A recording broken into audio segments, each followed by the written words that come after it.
We're not against rap. We're not against rappers. But we are against those. Something big about to happen. I hear the beat tapping. We some fly rhyming felines rapping on the track. Better yet, grab a gat, cause we hot like Enzo. Doors closed, windows up, cause that's the way we like to ride. Windy City hitting. Check mic 1 2 1 2. We live, baby.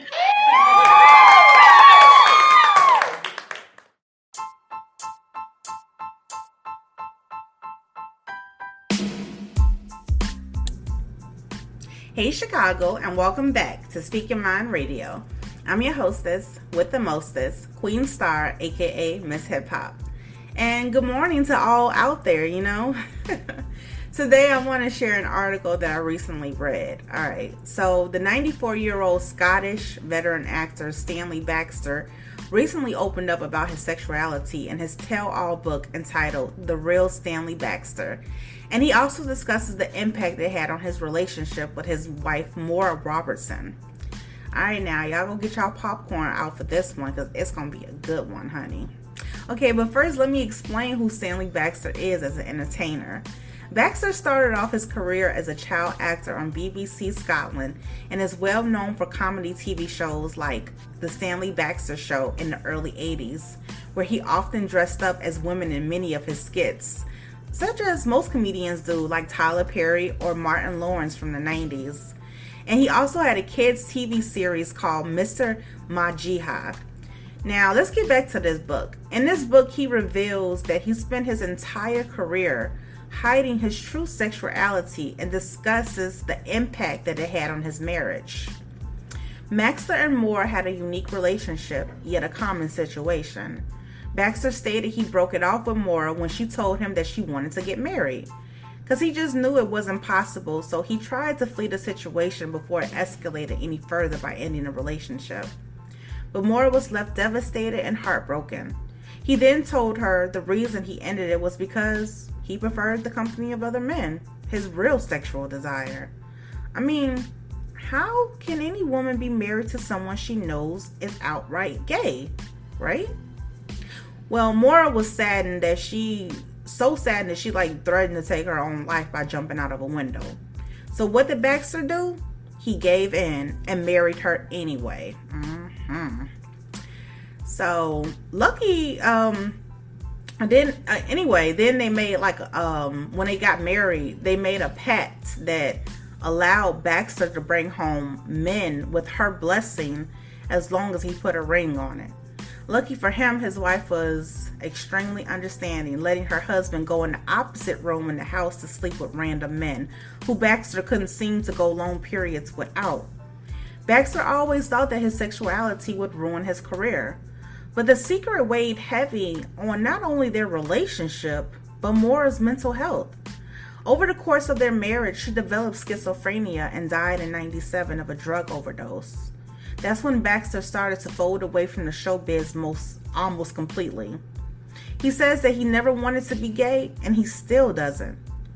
Now, my thoughts are this. This is a more common situation than you all think.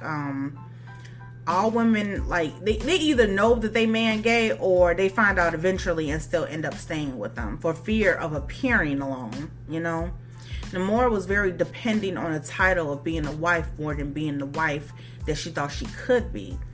I believe that this is what caused her mental disorder of living a double life. No one knew what she was going through, and maybe she didn't really have anybody to confide in and talk to about her husband and her situation. So, because she was witnessing her husband sleep with multiple men right in front of her eyes every night. And that's enough right there to drive anyone insane.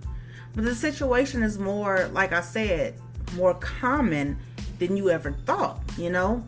The popular phrase, down low men, is real. I used to have a gay male best friend back in college days, but, you know, he put me onto a lot of game. He showed me the inside ropes of their world, you know? Now, granted, he was gay, but not openly gay, which allowed me to open my eyes to more gay men in and outside of our community. And I must say, I was amazed about how many men were truly hiding their sexuality. And even more appalled of how many women either were blinded or very accepting of it, you know? For more, I feel like it was more of her protecting herself of the stereotype of a woman who's never been married, you know? Because I remember, like, in my 20s, the young ladies around me, they were already planning out their wedding dates and planning on being mothers, you know? And I always thought, like, wow, like, what the fuck is the rush? Like, we in school, and I thought the goal was to make your dreams come true, not get a degree and become a stay-at-home mom. But, I mean, I don't know. I just never wanted to get married anyway. I just the fear of getting divorced and stuff. I just like my freedom on paper. Like, I'm single on paper, you know. I don't know.